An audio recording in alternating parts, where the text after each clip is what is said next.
Welcome back to AR traveller. എല്ലാവർക്കും ചാനലിലേക്ക് സ്വാഗതം. അപ്പോൾ നമ്മൾ ചുടല എന്ന് പറയുന്ന പ്രദേശത്താണുള്ളത്. അപ്പോൾ നല്ല ഏകദേശം ഒരു അത്യാവശ്യം നല്ല വെയിലുള്ള ഒരു 10-11 മണിക്കൊക്കെയാണ് നമ്മൾ എത്തിയിരിക്കുന്നത്. അപ്പോൾ അതുകൊണ്ട് തന്നെ നമ്മൾ ഹെൽമെറ്റൊന്നും കഴിക്കുന്നില്ല. അപ്പോൾ ചുടലയിൽ നിന്ന് നമ്മൾ തളിപ്പറമ്പ് വരെയുള്ള ദേശീയപാതയുടെ തളിപ്പറമ്പിലെ എവിടെ നമ്മൾ അവസാനിപ്പിക്കുന്ന അറിയില്ല. ലെങ്ത്ത് കൂടുന്നതിനനുസരിച്ച് നമ്മൾ വീഡിയോ കട്ട് ചെയ്യും. അപ്പോൾ അങ്ങനെ ദേശീയപാതയുടെ അപ്ഡേഷനാണ് അടുത്ത പാർട്ടിൽ ചെയ്യുന്നത്. അപ്പോൾ ലൈക്കും വ്യൂസൊക്കെ കുറവുണ്ട്. അപ്പോൾ നിങ്ങൾ പരമാവധി ഒന്ന് ഷെയർ ചെയ്യണം. എങ്കിൽ മാത്രമേ നമുക്ക് നല്ല രീതിയിൽ നല്ല ഇൻട്രസ്റ്റോട് കൂടിയിട്ട് വീഡിയോ എടുക്കാൻ പറ്റുള്ളൂ. അധികം വലിച്ചിട്ടില്ല. അപ്പോൾ നമ്മൾ നേരെ വീഡിയോയിലേക്ക് പോകണം. ചുടല എന്ന് പറയുന്ന ഈ ഒരു പ്രദേശം എലിവേറ്റഡ് ഹൈവേ ആയിട്ടാണ് ദേശീയപാത കടന്നു പോകുന്നത്. ഒരുപാട് ടേണിങ്, വയനാട് ചുരത്തിന് സമാനമായ മിനി വയനാട് ചുരം എന്നൊക്കെ നമുക്ക് വേണമെങ്കിൽ വിളിക്കാം. വയനാട് ചുരം പോലെ ആയില്ലെങ്കിലും അത്തരത്തിൽ ഒരുപാട് ടേണുകളൊക്കെ വളഞ്ഞ് പൊളഞ്ഞ് പാമ്പ് പോകുന്നത് പോലെ വളഞ്ഞ് പൊളഞ്ഞ് പോകുന്ന ഒരു ഹൈവേ ആണ്. അപ്പോൾ ആ ഹൈവേ നിവർത്താൻ വേണ്ടിയിട്ടാണ് ഇപ്പോൾ എലിവേറ്റഡ് ഹൈവേയിലൂടെ ദേശീയപാത 6 വരി പാത നിർമ്മിക്കുമ്പോൾ എലിവേറ്റഡ് ഹൈവേയിലൂടെ നിർമ്മിച്ചെടുക്കുന്നത്.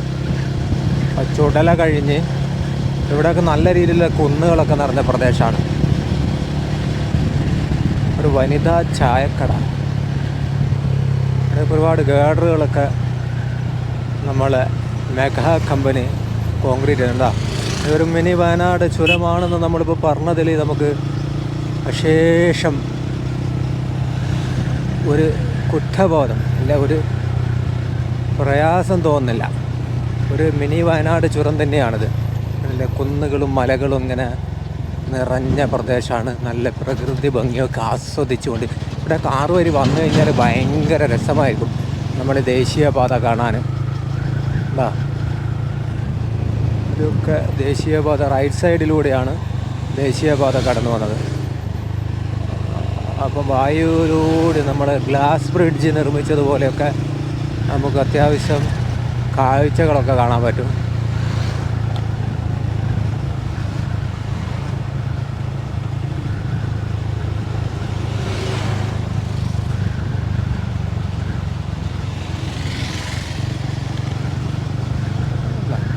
ഫുള്ള് റൈറ്റ് സൈഡിലൂടെയാണ് കട്ട് ചെയ്ത് പോകുന്നത്. അപ്പം ഇവിടെ വന്ന് നിങ്ങൾ കണ്ടോ ഒരു കൂറ്റൻ പില്ലർ. നമ്മളിവിടെ നിർത്തിയിട്ട് കാണിച്ചു തരാം. ഇതൊക്കെ ഡ്രോണിൽ എടുക്കേണ്ടതായിരുന്നു. But what to do. നമ്മളെ വീഡിയോയിൽ ഡ്രോൺ ഉണ്ടാവില്ല കേട്ടോ. നമ്മൾ ഡ്രോണ് ഇനി സ്വന്തമായിട്ടൊന്ന് മേടിക്കണം. അപ്പോൾ നമ്മളെ വീഡിയോനകത്ത് ഡ്രോൺ ഷൂട്ട് ഇനി അങ്ങനെ ഉണ്ടാവില്ല. നമ്മൾ നേരത്തെ നമ്മളൊരു സുഹൃത്തിനെ ഉപയോഗപ്പെടുത്തിയിട്ടാണ് ഡ്രോൺ ഷൂട്ട് എടുത്തത്. അപ്പോൾ ഇന്നും നമ്മളങ്ങനെ ചെയ്യണമെന്ന് കരുതി. അപ്പം മൂപ്പർ കുറച്ച് തിരക്കിലും കാര്യങ്ങളൊക്കെ ആയതുകൊണ്ട് നമുക്ക് എടുക്കാൻ പറ്റാത്തൊരവസ്ഥയായി. അപ്പോൾ ഡ്രോണൊക്കെ നമ്മൾ മേടിക്കണമെന്നുണ്ട്. അപ്പോൾ നിങ്ങൾ ഈ വീഡിയോക്ക് ഒന്ന് പരമാവധി സ്പ്രെഡ് ചെയ്യണം. ഡ്രോണൊക്കെ മേടിക്കണം. അപ്പോൾ ഇത് കണ്ട ഇതിലെയാണ് ഇപ്പം നമ്മൾ കടന്നു വന്ന റോഡിൻ്റെ താഴ്ഭാഗത്തുള്ള ഒരു എന്താ പറയുക ചെറിയൊരു കൊക്ക പോലെയുള്ളൊരു പ്രദേശമാണ്. അപ്പോൾ വയനാട് ചുരം പോലെയൊക്കെ തോന്നിക്കുന്ന. അപ്പോൾ അതിലെയാണ് നമ്മളെ കൂട്ടൻ എലിവേറ്റഡ് ഹൈവേ, വലിയ നല്ല ഹൈറ്റിലുള്ള പില്ലറിൻ്റെ മുകളിലൂടെയാണ് എലിവേറ്റഡ് ഹൈവേ പോകുന്നത്. അപ്പോൾ അതിൻ്റെ ഭാഗമായിട്ട് ഇവിടെ ഒരുപാട് ഗാർഡറുകളൊക്കെ കോൺക്രീറ്റ് ചെയ്ത് വെച്ച് നിങ്ങൾക്ക് കാണാൻ സാധിക്കും. അപ്പോൾ വലിയൊരു ടേണിങ് തന്നെ, വലിയൊരു ദീർഘം തന്നെ, ഏകദേശം ഒരു 1/2 കിലോമീറ്ററിൻ്റെ അടുത്ത് ദേശീയപാത ഈ ഒരു ഇതിലേക്ക് കടന്നു പോകുമ്പോൾ തന്നെ ഏതാണ്ടൊക്കെ ചുരുങ്ങുന്നുണ്ട്. അപ്പോൾ ഇവിടെയൊക്കെ വർക്ക് ഇനിയും പില്ലറിൻ്റെ മുകളിൽ കുറച്ച് ഗാർഡർ കൂടി സ്ഥാപിക്കാൻ ബാക്കിയുണ്ട്. അപ്പോൾ എലിവേറ്റഡ് ഹൈവേ ഇവിടെ നിന്ന് അങ്ങോട്ട് അവസാനിച്ച് അപ്രോച്ച് റോഡായി കോൺക്രീറ്റ് വാളുകളിൽ അപ്രോച്ച് റോഡായിട്ട് പിന്നെ കടന്നു പോകുന്നൊരു കാഴ്ചയായിരിക്കും.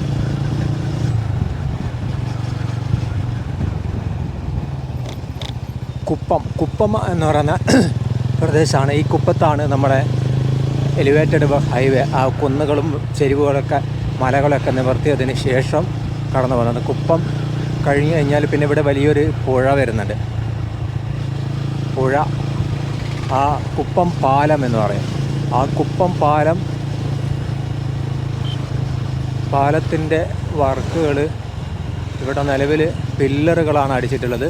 നമ്മൾ ബ്രിട്ടീഷുകാർ നിർമ്മിച്ച പാലം തന്നെയാണെന്ന് തോന്നുന്നു ഈ കുപ്പം പാലം. അപ്പോൾ ഈ പാലത്തിൻ്റെ മുകളിൽ നിന്ന് നമ്മുടെ മൂരാട് പാലത്തെയൊക്കെ ഓർമ്മിപ്പിക്കുന്ന രീതിയിലുള്ള പഴയ പാലമാണ്. അപ്പോൾ ഇതൊക്കെ പൊളിച്ച് നീക്കാൻ തന്നെയാണ് സാധ്യത. കാരണം 15 വർഷത്തിൻ്റെ മുകളിലായി ഈ പാലം. അപ്പോൾ ഈ പാലവും പൊളിച്ച് നീക്കും. ഇപ്പോൾ നമ്മൾ ഇപ്പം പാലത്തിൻ്റെ നല്ല കാഴ്ച കൂടി ഒന്ന് കണ്ടുവെക്കാം. അപ്പം നമ്മൾ കുപ്പം പാലത്തിൻ്റെ മുകളിൽ നിന്നുള്ള കാഴ്ചയാണ്. കുപ്പം പാലത്തിൻ്റെ പില്ലറിൻ്റെ വർക്കുകളാണ് ഇപ്പം കഴിഞ്ഞിട്ടുള്ളത്. അങ്ങനെ ഇതിൻ്റെ മുകളിൽ ഗേഡറുകൾ സ്ഥാപിക്കാനുള്ള വർക്കാണ് നടക്കാൻ ബാക്കിയുള്ളത്. ഇത് പുഴ ഇങ്ങനെ വിശാലമായി കര കവിഞ്ഞൊഴുകുന്ന ഒരു പ്രദേശമാണ്. അപ്പോൾ മഴയ്ക്ക് മുന്നേ ഇവിടെയുള്ള വർക്കുകളൊക്കെ കംപ്ലീറ്റ് ആക്കേണ്ടതുണ്ട്. ഇതാണ് കുപ്പം പാലത്തിൻ്റെ മുകളിലുള്ള കാഴ്ച. നമ്മളെ കുപ്പം പാലം കഴിഞ്ഞ് കഴിഞ്ഞാൽ വീണ്ടും എലിവേറ്റഡ് ഹൈവേ ആയിട്ടാണ് ദേശീയപാത. അത് റൈറ്റിലൂടെയാണ് പാസ് ചെയ്ത് പോകുന്നത്.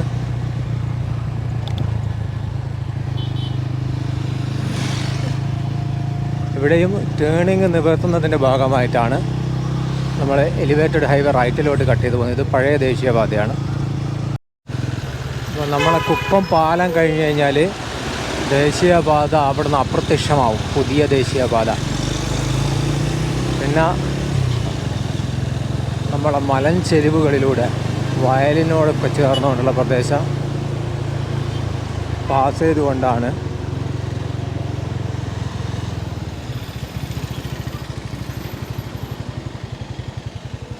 തളിപ്പറമ്പിൻ്റെ ഒക്കെ പിറകിലൂടെയാണ് പുതിയ ദേശീയപാത.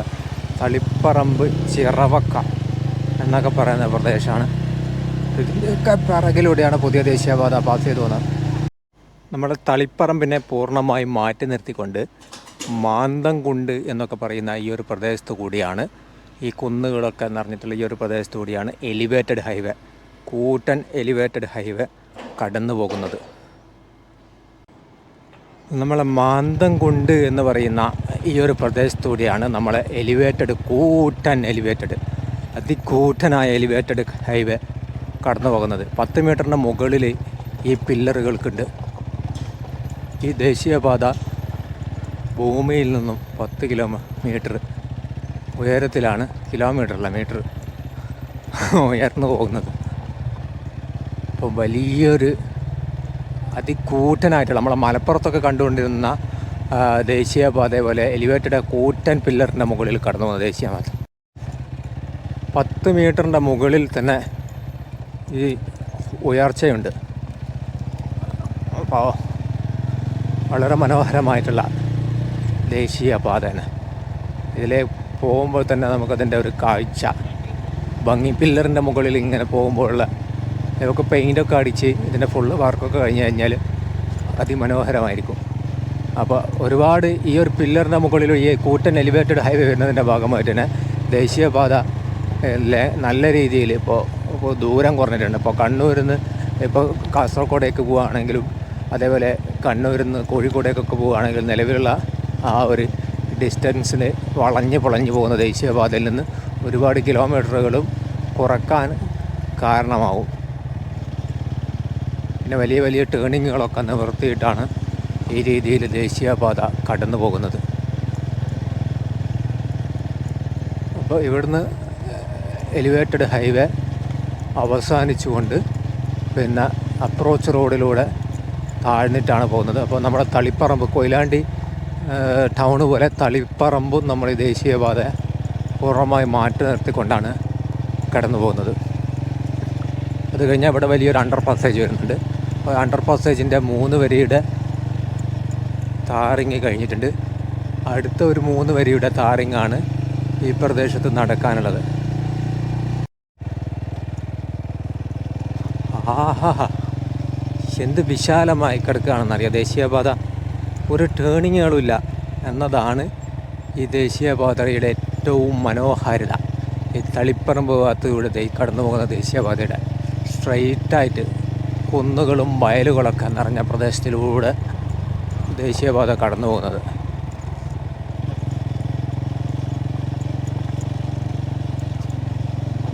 ഇവിടെ 6 വരിയുടെ താറിങ് കഴിഞ്ഞിട്ടുണ്ട്.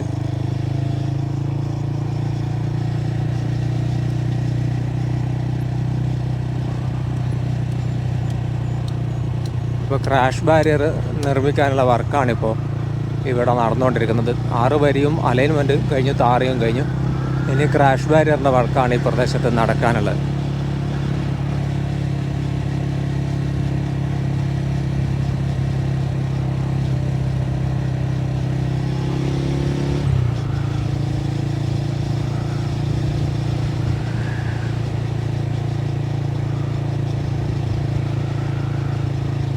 ഇത് നേരെ ഇനി കല്യാശ്ശേരി ആ ഒരു ഭാഗത്തേക്കൊക്കെയാണ് ഈ ദേശീയപാത കടന്നു പോവുക. കുറ്റിക്കോൽ.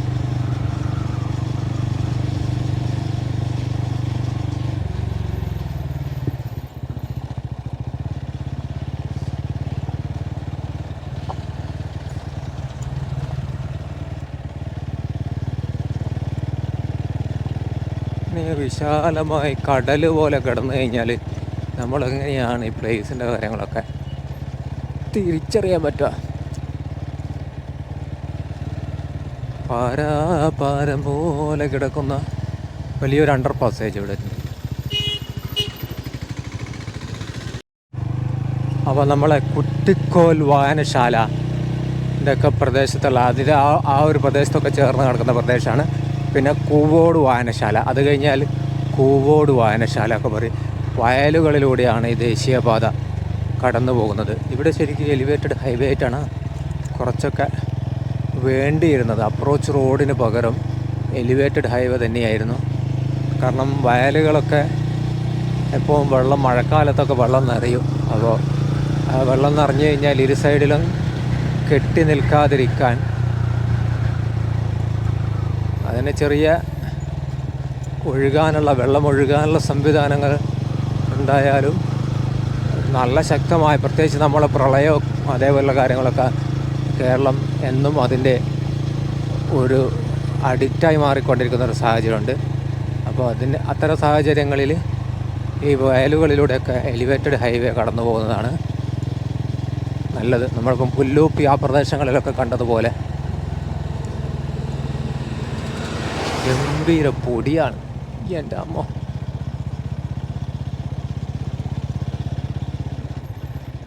ഇവിടെ വലിയൊരു യൂട്ടി വാൾ പോലുള്ളൊരു സംവിധാനം ഇവിടെ കൊടുത്തിട്ടുണ്ട്. അല്ല, ഇത് അണ്ടർ പാസേജ് തന്നെയാണ്. നമ്മൾ ഈ അണ്ടർ പാസേജിന് പകരം യൂട്ടി വാൾ പോലെ കൊടുത്തതാണ്. നോക്കുമ്പം അണ്ടർ പാസേജാണ്. വയലായതുകൊണ്ട് പെട്ടെന്ന് അങ്ങനെ ഒരു സംഭവമാണ് പ്രതീക്ഷിച്ചത്. എൻ്റെ മോനെ ഒന്ന് ഒഴിവാക്കി തരും. ഇനി പക തീർക്കാൻ വന്ന പോലെ ഞാൻ അപ്പോഴത്തേക്ക് എവിടെ നിന്നാണ് വന്നേ?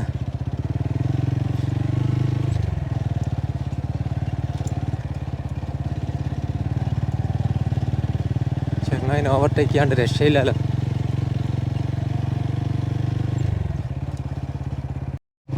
അപ്പോൾ കുറ്റിക്കോൽ പ്രദേശമാണിത്. അപ്പം നമ്മളെ വീഡിയോ ചിലപ്പോൾ കുറച്ച് ലെങ്ത്ത് കൂടിയിട്ടുണ്ട്. കാരണം ഇത് നമ്മൾ എവിടെ അവസാനിപ്പിക്കും എന്നുള്ള ഒരു കൺഫ്യൂഷൻ. കാരണം അത്രയും ലെങ്ത്ത് ഉണ്ട് പ്രദേശം. പിന്നെ ഒരു ടൗൺ കേന്ദ്രീകരിച്ചൊന്നുമില്ല കടന്നു പോകുന്നത്. അപ്പോൾ നിങ്ങൾ സ്കിപ്പ് ചെയ്യാതെ കാണാൻ വേണ്ടി ശ്രമിക്കുക. അപ്പോൾ കുറ്റിക്കോൽ വരെ നമ്മൾ ഈ വീഡിയോ തുടർന്ന് പോകുന്നതായിരിക്കും. ഇപ്പോൾ കുറ്റിക്കോലിന് തൊട്ട് മുന്നേ ഈ റോഡ് എൻഡാവുന്നുണ്ടെന്നാണ് പറഞ്ഞത്. അപ്പം പിന്നെ അവിടെ നമ്മൾ ഏതെങ്കിലുമൊക്കെ ഇടയിലൊക്കെ കൂടെ അല്ലെങ്കിൽ ഏതെങ്കിലുമൊക്കെ പറമ്പിലൂടെയൊക്കെ കയറിയിട്ട് ദേശീയപാതയിലോട്ട് എത്തേണ്ടി വരും.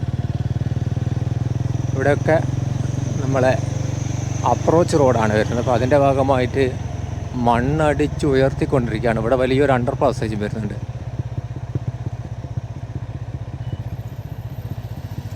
അണ്ടർ പാസേജ് 6 വരെയും കഴിഞ്ഞു.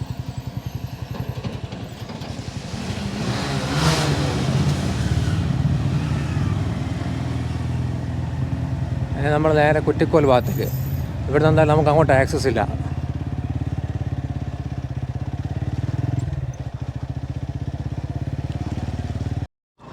അപ്പോൾ നമ്മൾ ഈ കുറ്റിക്കോൽ ഈ ഭാഗത്ത് വന്നിട്ടാണ് നമ്മളിപ്പോൾ നേരത്തെ വന്ന ദേശീയപാത വന്ന് മുട്ടുന്നത്. അപ്പോൾ ഇതാണ് പഴയ ദേശീയപാത. ഈ ദേശീയപാതയിലോട്ട് വന്ന് കയറുകയാണ്.